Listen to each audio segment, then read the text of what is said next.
Que le plagiat soit avec lui, voici un film qui a copié Star Wars.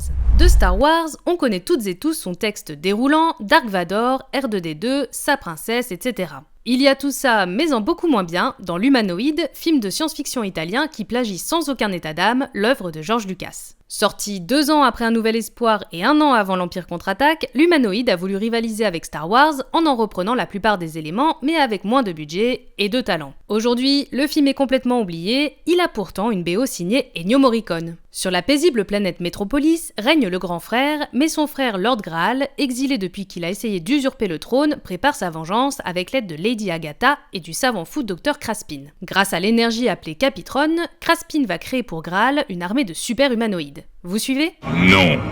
Pour récupérer ces super-humanoïdes, il attaque un laboratoire et l'employée Barbara Gibson s'échappe à temps. Elle rejoint son élève Tom Tom, qui possède des pouvoirs mentaux, mais bien vite, Craspin lui envoie Golob, l'un de ses super-humains chargés de la traquer. Vous aurez sans doute reconnu Richard Kiel, alias requin des James Bond, L'espion qui m'aimait et Moonraker, dans son premier rôle principal. Il donne notamment la réplique à Ivan Rassimov, Corinne Cléry, aussi aperçue dans Moonraker, Barbara Bach, James Bond Girl de L'espion qui m'aimait, Venantino Venantini des films de Lautner, ainsi qu'au vétéran Arthur Kennedy qui joue le Dr Craspin. Aux commandes de ce projet filou, il y a le réalisateur Aldo Lado sous le pseudonyme de George B. Lewis, au cas où ça pourrait passer pour George Lucas en lisant vite. Assistant réalisateur sur des westerns italiens, Le conformiste de Bertolucci et Fantasia chez les Ploucs de Gérard Pires, Lado a mis en scène de corrects films de genre avant de mettre en scène ce nanar spatial dont il co-signe le scénario. En voulant copier Star Wars, son esthétique et son imagerie, L'Humanoïde n'est pas du tout resté dans les mémoires, excepté bien sûr par les amateurs de nanar. Pourtant, il mérite clairement d'être vu, justement pour ses similarités avec La Guerre des Étoiles et la bonne dose de n'importe quoi qu'il contient.